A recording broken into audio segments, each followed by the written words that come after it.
All right, good evening everyone, and welcome to our Parent Information Evening Online on Exams 2022. My name is Mr. Ballantyne. I'm Assistant Head in charge of Key Stage 4.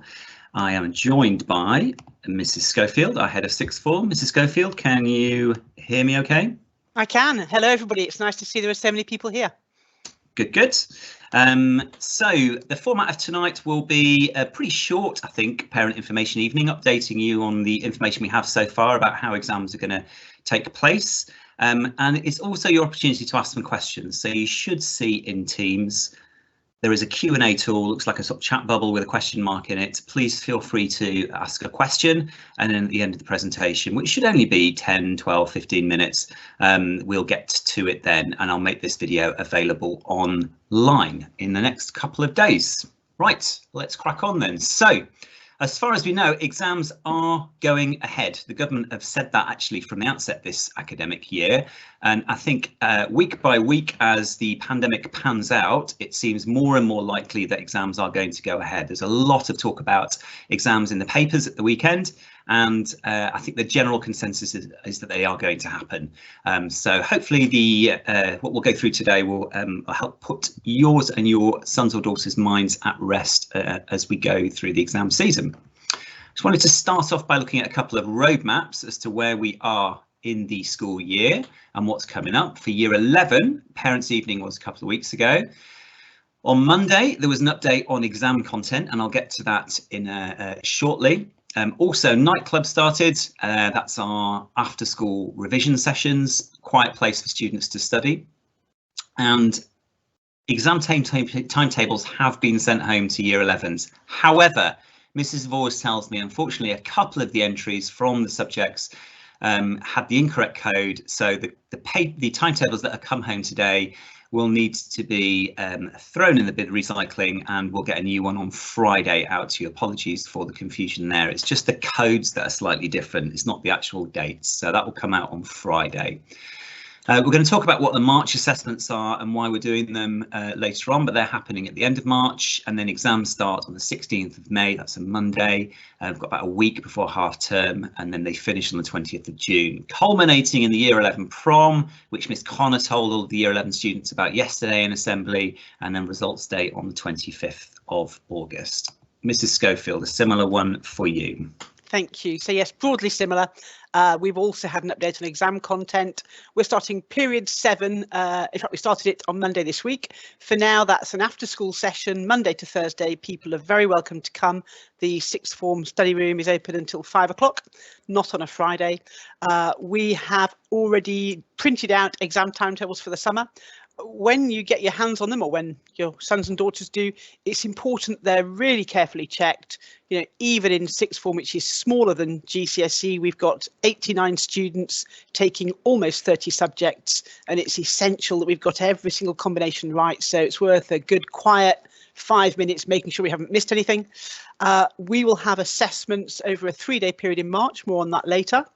The A Level exams start in May, and the results day for A Level is a week before the results day for GCSE. Okay, so this week, Ofqual, which is the government regulator to ensure that exams are carried out fairly and oversees the whole of the process, announced a whole load of support for exams this year, and this came out this week. Some of the things we already knew about, but they put the sort of the flesh on the bones of it. They recognise that over the last 2 years there has nationally been disruption to learning. I think at the Willing we've been very fortunate. Our students have been fortunate in that we managed to maintain learning throughout the 2 lockdowns, but Ofqual have decided that because they're going to be exams this year, there needs to be something in place to support students who have had disruption to their learning throughout their time at GCSE or sixth form. So these go around 5 different areas: fairer grade boundaries, advanced information on content, optional content for particularly at GCSE, changes to coursework, and support materials being made available. I'm going to go through each of those ones briefly now. The first one, and perhaps the most important one, is about grade boundaries. The last couple of years, there has been some grade inflation nationally, you'll have read about, where the proportion of people getting A stars and A's or 9s to 7s GCSE has increased substantially. And last year with tags, it was at the sort of highest watermark that it ever has been. This year, what Ofqual has said is that there will be a grading safety net. So they recognise that the grades were slightly high last year across the country, and so this year they will put in place a safety net where they won't go back to the grade boundaries of 2019, but it will reflect a midpoint between 2019 and 2021. And it's important to say that the marks remain the same. So if you have an 80 mark paper and you score 60 marks out of 80, that's not going to change. It's just the boundary that says whether you get a 7 grade or a 4 grade GCSE or an A or a C at A level. That's what will change. So it reflects any disruption over the last 2 years, but tries to wind back from the grade inflation that perhaps has been seen over the last couple of years. So to give you an example of what that fair grading might look like, I've got two sets of figures here, one for the national and one for the Willink results. This is at GCSE. So what this table shows us is that in 2019, almost 70% of our national students achieved a grade 4 or higher on average in their GCSEs. In 2021, that went up to 79.1%, so quite a big swing there. So what they're saying is that this year, statistically, around about 75% of students should look to be getting a grade 4 or above. But that really will only come out when the marking's done. All of the marking is done by the examiners at the exam boards, and then they do the moderation, and then they work out what that grade boundaries will be.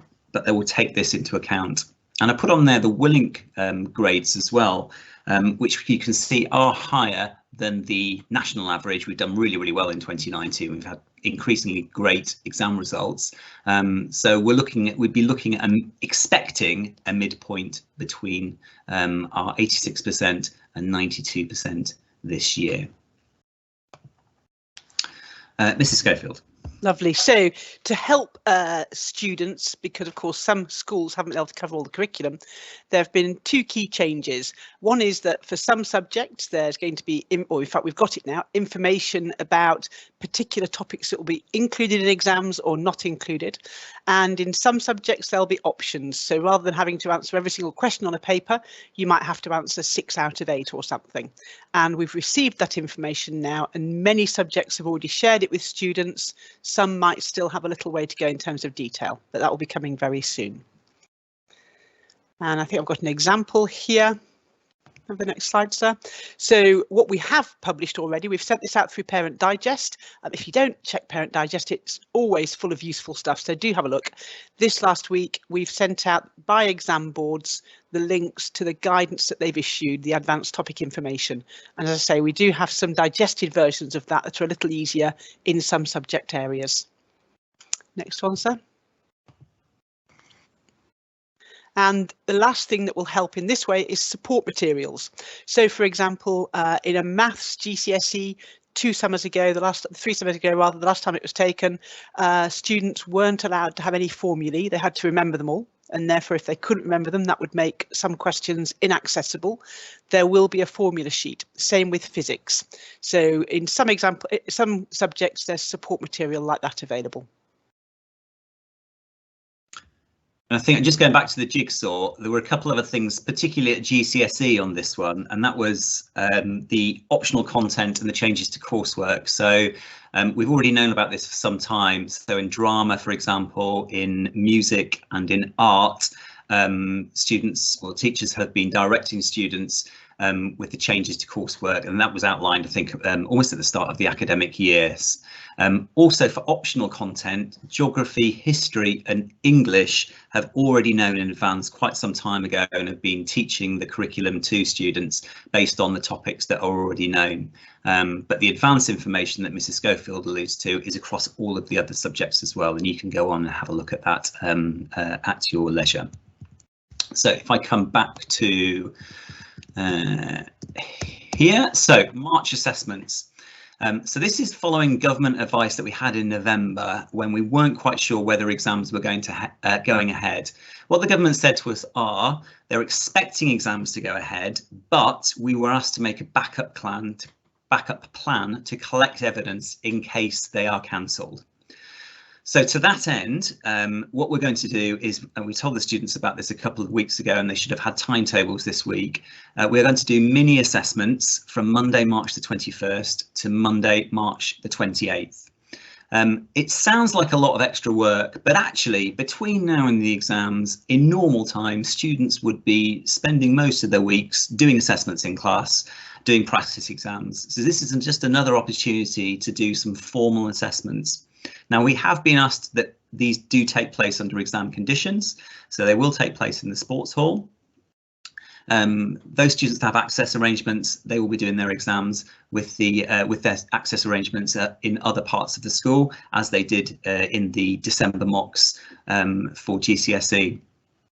The exams will be a lot shorter. Those mini mocks will be shorter in March, so there'll be a maximum of 60 minutes for all of the option subjects, but for English and maths they will be full-length exams, because in a normal year, given that they are the most important exams at GCSE, we do full-length exams to give students more of a practice, and those will take place on the Monday, so English and maths on the first Monday and then English and maths on the second Monday.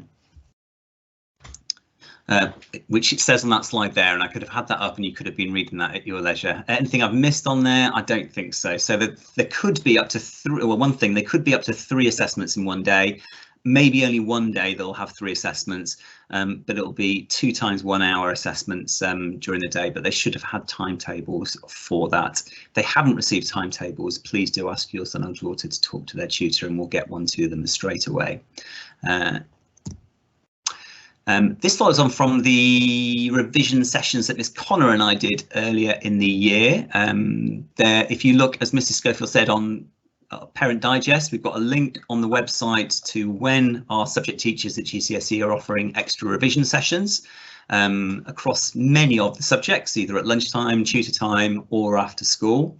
Revision guides are available, and every student in Year 11 was given a How to Revise Green CGP book back in December, and they are full of really, really good tips on how to revise, revision timetables, exercises on revision, how to get hold of practice papers, that sort of thing. Really, really good. So please do go through that with your son or daughter. And then I talked about this a little while ago. Night Club has started this week, and I've been really, really pleased with the students that have been in there each evening this week so far. They are given a little yellow sheet which has 3 targets on it that they can use to write in and say what they're going to be doing that evening. But it's been a really purposeful, quiet area for them to get on with either homework or do some revision, and the computers are in there as well. Come as often or as little as you need. That will run from now until May. Mrs Schofield, back to you. So like Year 11, there'll be assessments for Year 13 on the same basis, so shortened exams, and in fact the longest exams for Year 13s will be an hour and a half. I think the majority will be an hour and a half. In fact, it says it there, most of them are. And that's over Tuesday 29th to Thursday 31st of March, so very short, sharp burst of those, and the timetable for those will be sent out properly this Friday. Then let's have the next slide. Lovely.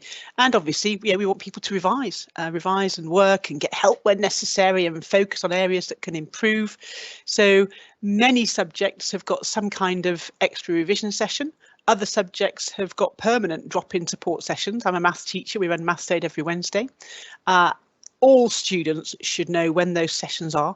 If they don't, then they can talk to their subject teachers, or they can come and talk to me. I've got a central timetable. They can talk to their tutors. And now really is the time to cash in on these sessions. They're incredibly valuable. In most lessons, the teacher chooses or sets the pace and the direction, chooses what's being taught. The closer we get to exams, the more important it is that each person has as much time as they can looking at the things they know they need to focus on. And that's what these revision and drop-in sessions offer. We'll make sure the list of those goes out via Parent Digest. And the other key thing I think for students now, there've been mocks and they're all getting feedback from the mocks. The output from those tests is incredibly important. You know, the question you got almost full marks on, fantastic, celebrate that, put that topic on the back burner for a little while. The question you got half marks on and you do understand how to improve, get that to the top of your list to practice that topic area, and have a timetable.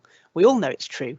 If you've got 8 things to do, then you put on a list, I'll do this at 5 on Tuesday and this one at 6 on Wednesday and that at 7 on Wednesday and so on, chances are you'll probably do them. Whereas if you go home in the evening and think, I'll do some work tonight, it just doesn't happen. And that's not about being a teenager, that's about being a living, breathing human with lots of other interests in life. So please, please help your sons and daughters to make sure they've got a revision timetable. That would be great. And we've mentioned period 7, just like nightclub, this is a quiet space.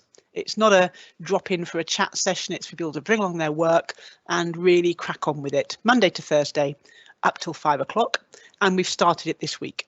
Once we've processed all the mock results, we may well home in on a handful of students and very strongly encourage them to come. If we do that, that would be Tuesday, Wednesday, Thursday, and we'll make sure there's, you know, an adult in the room who can take a register and just make sure the people we're encouraging to come do turn up and do have work to do. If we make that decision, we'll email parents direct so that you know what's going on as well as talking to the students. Thank you, Mr. Ballantyne. Thank you, Mrs. Schofield. So I think the key message here is that students still do need to revise. There is a great chance this year to succeed, as there is every year, but this, you know, the grade boundaries will be fairer. We have advanced information, and at the end of the day, the grades will be reflected by the hard work that's put in by the students. So revision is absolutely key. We have seen less disruption in the last couple of years, which does put our students in a good position. I think already, if you look at our exam results, we get good outcomes anyway. And as Mr. Sizer has always said, the best advice is to trust your teachers, follow their advice. They know what they're doing. So follow what they're doing in school. I've met with all of the subject leads over the last couple of weeks, and they're absolutely laser focused on what to do in lessons, which students need support, and how to get the best out of them. We've had a few questions that have come in. Can you see them there, Mrs. Schofield? And yeah, I can. Got one, they can publish them. Yeah. The first one is I like the third. Sorry, sir. Yeah, you like the third? Do you want to go for the third? I do. Yeah, I think it's an interesting question that I think must be in a lot of people's heads. It says, the students have completed mock exams, so why can't those grades be used? Our children seem to have had extra exams. I think it's a very fair question. There are 2 parts to the answer. The first is that if we compare this year to 2019, in fact, there are very few extra exams. Most years we tend to have a mock cycle, a full cycle of exams, and then some further exams between Christmas and the summer exams. I think the changes this year, we're being rigorous and making sure there are assessments in all subjects in that middle gap. But conversely, for most subjects, we're limiting the time. So I think it compares well with 2019.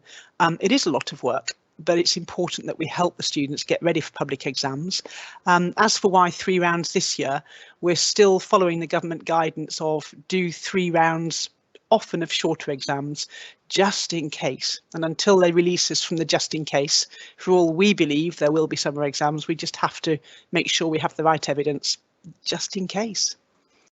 Thank you, sir. And it's worth pointing out as well that these exams are shorter than the regular mock exams. So you're right, Mrs. Schofield.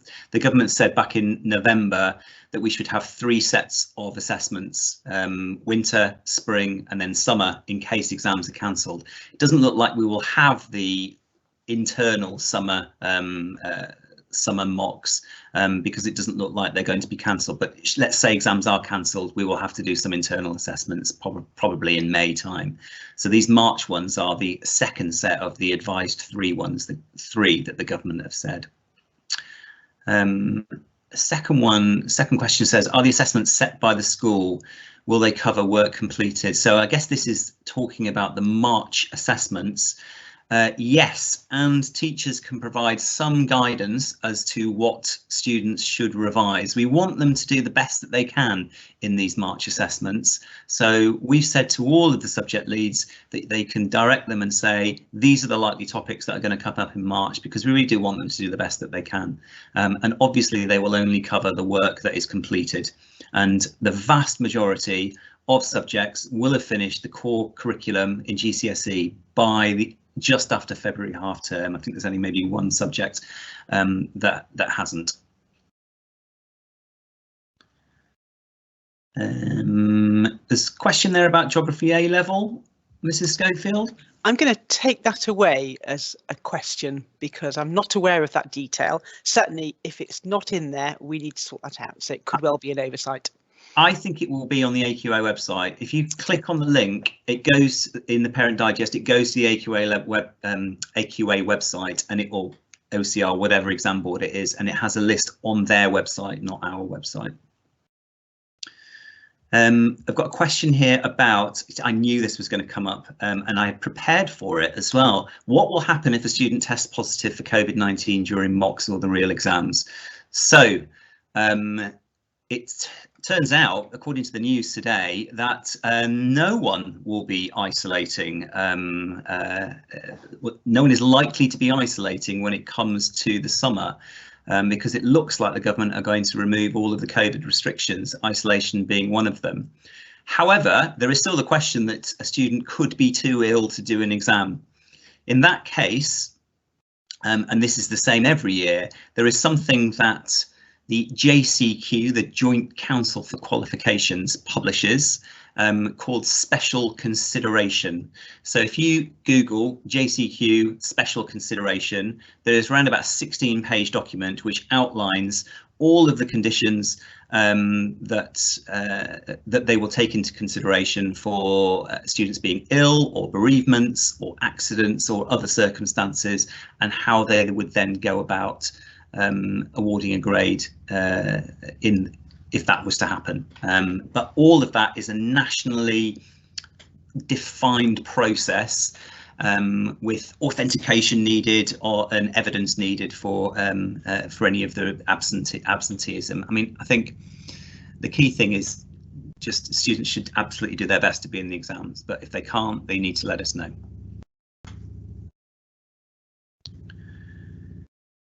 I think there was another question that was pretty similar. Hopefully I've covered that. So again, if you want to Google JCQ special consideration, if you're interested in them, in what exam boards do if students are unable to take exams.